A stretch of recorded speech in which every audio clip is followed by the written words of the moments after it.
Leaching याच्या अगोदर आपण जे सेपरेशन मेथड बघलो त्याच्यामध्ये wheel Phule table, vibrating table असतो त्याच्यामध्ये, त्याच्यानंतर हायड्रोलिकचा बघलो पाण्याचा वापर करून, त्याच्यानंतर मॅग्नेटिक सेपरेशन कालच्या व्हिडिओमध्ये आपण बघितलेलं आहे. आणि आता त्याचा पुढचा जो पॉईंट आहे त्याच्यासोबत ते फोर्थ फ्लोटेशन मेथड सुद्धा आपण बघितलं जे ग्रॅव्हिटेशनवर डिपेंड असतात. ओके, त्यानंतरचा जो पॉईंट आपल्याला आज बघायचा तो म्हणजे लिचिंग. ओके, लिचिंग म्हणजे रिॲक्शन. तुम्हाला जर शब्दशः सांगायचं असलं तर लिचिंग म्हणजे रिॲक्शन होणं, लिचिंग होणं. ठीक आहे, बघूयात आपण. The first step in the extraction of metal, that is like the aluminium घ्या किंवा gold घ्यायचं किंवा silver from their ore, is the method of the leaching. Simply या ठिकाणी हेडिंग टाकेल leaching. One minute. पहिला पॉइंट आपल्याला इथे आता डी नंबरचा आहे, that is the leaching.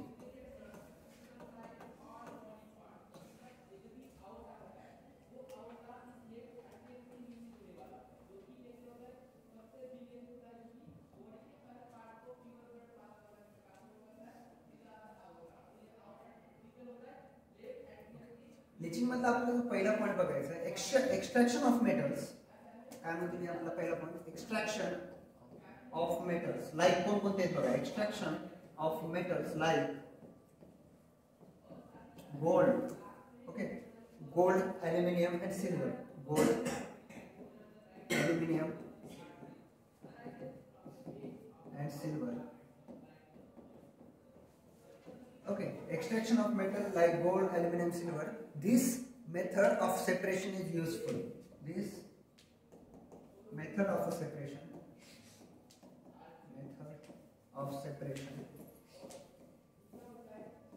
takes place. Useful म्हणतात. ओके, आता याच्यामध्ये नेमकं काय झालं असतं बघा, लक्ष द्या. जो ओर आहे, ओके, ॲल्युमिनियमचा ओर घ्या किंवा या ठिकाणी तुम्ही गोल्डचा ओर घ्या किंवा सिल्वरचा ओर घ्या. हे ऑलरेडी आपण ओर म्हणजे काय बघितलं, याला भिजवून ठेवलं जातं. It soaked in some liquids. काय लिक्विड्स मध्ये याला काय केलं जातं, सोक्ड केलं जातं. सोक्ड म्हणजे त्याला भिजवून ठेवलं जातं आणि त्याच्यामुळं हे जे ओर्स आहेत त्याचे मिनरल्स त्याच्यामध्ये विरघळतात. ओके, तर पुढचा पॉईंट बघा या ठिकाणी काय म्हणतोय. In this method the ore is soaked in a certain solution. Okay, सोक्डचा मीनिंग काय असणार, त्या ठिकाणी भिजवून ठेवणे.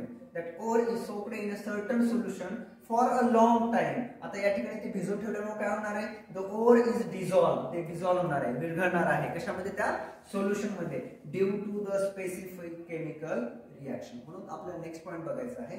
इन दिस मेथड, यामधला next point, in this method that ore is soaked in a certain chemical solution, in a certain chemical solution,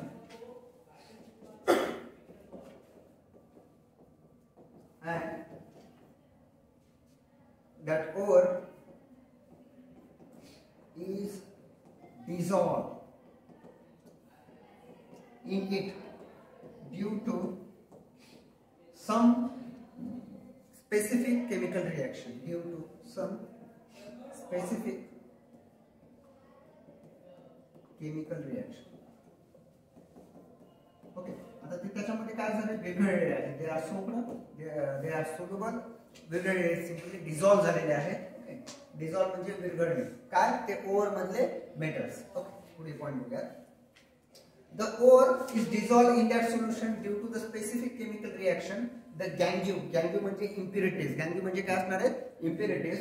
The gangue however does not react. आता ते जे gangue आहेत त्या ओर सोबत आलेले मेटल तर त्या ठिकाणी काय झाले, डिझॉल्व झाले. पण जे gangue आहेत ते डिझॉल्व झालेत का, नाही. They does not react and therefore they does not dissolve in the solution. So they can be separated. मग आपण काय करू शकतो, अशा पद्धतीनं जे डिझॉल्व झालेत आणि जे अनडिझॉल्व आहेत त्यांना आपण काय करू शकतो, सेपरेट करू शकतो.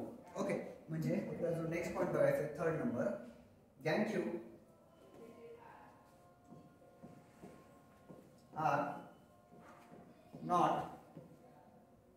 dissolving, gangue are not dissolving कोणामध्ये, in a solution, because they do not react. They do not काय करणार आहेत, रिॲक्ट करणार आहेत का, नाही. हा पॉइंट मला इथे लक्षात ठेवायचा आहे. And they can easily separated from solution. म्हणजे सोल्युशन पासून इझिली काय केले जातात, सेपरेट केले जातात. ओके, म्हणजे आपण सिंपली सेपरेशन ऑफ मेथड मधली शेवटची पॉईंट बघायला, that is the leaching. Okay, वेगवेगळा पार्ट काय करायचं, काढून टाकायचा.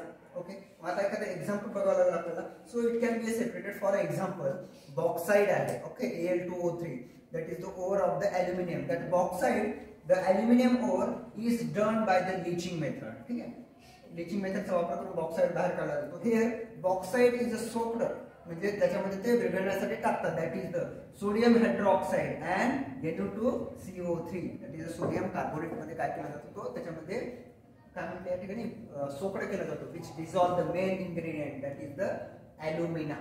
काय त्याच्यामध्ये विरघळणार आहे, ॲल्युमिना. मग आपण या ठिकाणी लीचिंगचं एक एक्झाम्पल बघूया. तर ते एक्झाम्पल तुम्ही वाटलं असेल तर सेपरेट पेन नोट करतोय.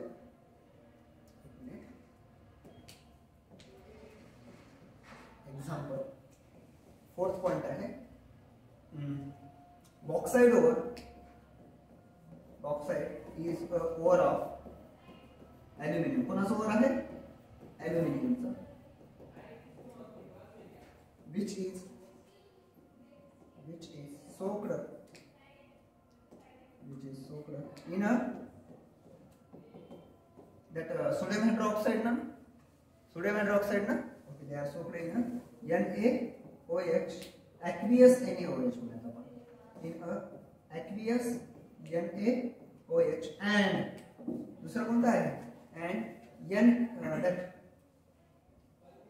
Sodium carbonate Na2CO3 may be 1 minute आहे काय हो, सोडियम हायड्रॉक्साइड आणि सोडियम Na2CO3 याच्यामध्ये काय केले जातात, ते याच्यामध्ये सोकडे केले जातात. And main ingredient from ore is dissolved in a solution and form alumina. काय तयार होतो, and form alumina. म्हणजे alumina मध्ये आपल्याला सेपरेट झालेला काय भेटला, ॲल्युमिनियम भेटला, ॲल्युमिना. Okay, that is the very important separation method. कोणती आपण बघले आता, ही सेपरेशन मेथड. म्हणजे आता तुम्ही जेवढ्या रिएक्शन जे बघले ना आपण सेपरेशन मेथड, त्यामधली ही लीचिंग ही अशी एक सेपरेशन मेथड होती ज्या ठिकाणी काय होत होत्या, रिॲक्शन होत होत्या. ओके, रिॲक्शन या ठिकाणी काय झाले, सोल्युबल इनसोल्युबल पार्टिकल सेपरेट झाले आणि त्याच्यामधूनच आपल्याला काय भेटलेला आहे, आपला जो मेन इन्ग्रेडियंट आहे तो मिळालेला आहे.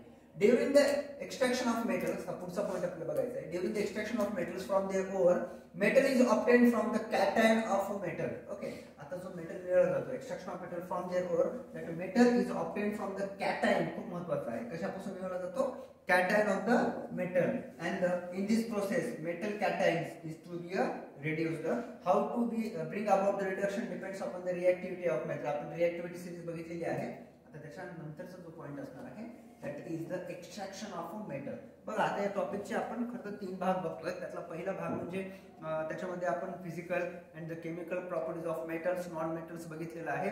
दुसऱ्या पार्ट मध्ये आपण सेपरेशन मेथड्स बघितलं आणि आता त्याचा लास्ट पॉइंट या टॉपिकचा म्हणजे लास्ट जो पार्ट पडतो त्याला म्हणायचं एक्सट्रॅक्शन ऑफ अ मेटल. अजून बरंच आहे याच्यामध्ये, कोरोजिव्ह काय असतात, कोरोजन काय असतात, प्रिव्हेन्शन ऑफ कोरोजन काय, ते आपण याच्यामध्ये ऍड करूया. ठीक आहे, आता जो नेक्स्ट पॉइंट असणार आहे that is the extraction of a metal. आता मेटलला वेगळं करायचं त्या ठिकाणी. एक्सट्रॅक्शन ऑफ द कोणते मेटल्स आहे त्या ठिकाणी शब्द काय आहे, रिॲक्टिव्ह, म्हणजे केमिकल रिॲक्शन मध्ये पार्टिसिपेट होतात. They are called as the reactive metals. Okay, the metals at the top of the reactivity series, म्हणजे जसं की टॉपला आहेत. ओके, रिॲक्टिव्हिटी सिरीजच्या टॉपला आहेत अशा मेटलची रिॲक्शन कशा, या मेटलला आपण कसं करू शकतो, यांना वेगळं करू शकतो, यांना एक्स्ट्रॅक्ट कसं करू शकतो ते बघायचं आहे. The metals at the top of the reactivity series they are highly reactive and their reactivity decreases down the series. For example जसं की पोटॅशियम आहे, त्यानंतर सोडियम आहे, त्याच्यानंतर ॲल्युमिनियम आहे. They are very reactive metals and reactive metals have the large capacity to form the cations. Okay, त्यांच्याकडे high capacity असते. They have the large capacity to form the cations by losing the electron. आणि ते काय lose करतात रे, electron in their outermost shell. For example दिले तुम्हाला, reactive metal that reactive metals react vigorously, खूप जोरदारपणे या ठिकाणी काय होणार, रिॲक्शन होणार आहे with the dilute acid to give the hydrogen gas. तुम्हाला जर आठवत असेल तर आपण रिॲक्शन बघल्या होत्या, जेव्हा कोणत्याही मेटलची रिॲक्शन डायल्यूट ऍसिड सोबत होते तेव्हा कोणता गॅस बाहेर पडतो, हायड्रोजन गॅस बाहेर पडतो. बघितलेलं आहे properties of the metals with the acid मधला पार्ट आहे तो. Okay, and that hydrogen gas is reduced and highly reactive metal burned by the reacting with the oxygen from the air room temperature. Their extraction has done by the electrolytic reduction. Okay, आणि त्या ठिकाणी त्यांचं extraction त्यांना बाहेर कसं काढलं जातं, by the electrolytic reduction. आता एक एक्झाम्पल दिले तुम्हाला, त्या ठिकाणचं एक्झाम्पल आपण बघूयात. द मेटल सोडियम, कोणतं सोडियम आहे, कोणता पण मेटल त्याच्यासोबत सोडियम आहे, मेटल सोडियम. त्यानंतर calcium and magnesium are obtained by the electrolysis of their molten chloride salts.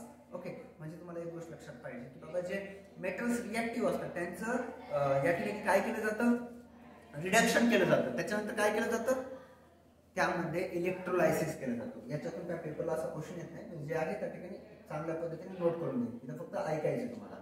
For example, the metal sodium, calcium and magnesium are obtained by the electrolysis. तुम्हाला आलं पाहिजे की कोणकोणते मेटल्स जे काय केले जातात, इलेक्ट्रोलायसिस मेथडचा वापर करून एक्स्ट्रॅक्शन केलं जातं. त्यामध्ये पहिला कोणता आहे, सोडियम, नंतर कॅल्शियम, त्यासोबतच मॅग्नेशियम. ओके, आणि जे मोल्टन त्यांचे क्लोराइड्स असतात, वितरित क्लोराइड्स असतात, त्यांचे साल्ट असतात, त्यांच्यापासून ते मिळवलं जातं. In this process metal deposited on the cathode. खूप महत्वाचं आहे. इथे जर तुम्ही बघले ना, they are form by their cations म्हणतात. Okay, to form the cations simply it is that deposited, जमा होतात कुठं, कॅथोडवर. वाईल क्लोरीन गॅस काय होते या ठिकाणी, लिबरेट होतात at the anode. And the electrode reactive during the electrolysis of the molten sodium get a metallic sodium as shown below. ठीक आहे, हे आहे बघा या ठिकाणी कॅथोड रिॲक्शन आहे. Okay, Na++ electron that is sodium तयार झाला. ओके, त्यानंतर एनोड रिॲक्शन आहे, क्लोरीन गॅस रिलीज झाला, ऑक्सिडेशन झालं त्याचं. म्हणजे इथे तुम्हाला एकच गोष्ट लक्षात ठेवा, हे बघल्यानंतर आपण थांबूयात. त्यातली पहिली जी गोष्ट आहे, जे रिॲक्टिव्ह मेटल्स असतात, कोणते मेटल्स असतात, रिॲक्टिव्ह मेटल, यांचं काय केलं जातं, पहिल्यांदा यांचं केलं जातं reduction. Okay, by losing the electron. Okay, त्याच्यानंतर काय केलं जातं, त्यांचं इलेक्ट्रोलायसिस. ओके, आणि इलेक्ट्रोलायसिस झालं की त्याचा मेटल कुठे डिपॉझिट होतो, इलेक्ट्रोलायसिस झाल्यावर. Okay, that is deposited on the cathode. Okay, anode कुठे होतो, तो कॅथोड वर डिपॉझिटेड होतो. बघा इथे example, and that electrolysed metal is deposited on the cathode. आणि एनोड वर कोणता गॅस रिलीज झाला, तर इथं क्लोरीन आहे म्हणून कोणता गॅस रिलीज होतोय, क्लोरीन. बस ही पॉईंट तुम्हाला लक्षात ठेवायचं आहे. हा पॉईंट काही एक्झाम मध्ये नाही आहे, पण तुम्हाला माहित पाहिजे की कशा पद्धतीनं एक्स्ट्रॅक्शन ऑफ जो रिॲक्टिव्ह मेटल असतं ना त्यांचं केलं जातं.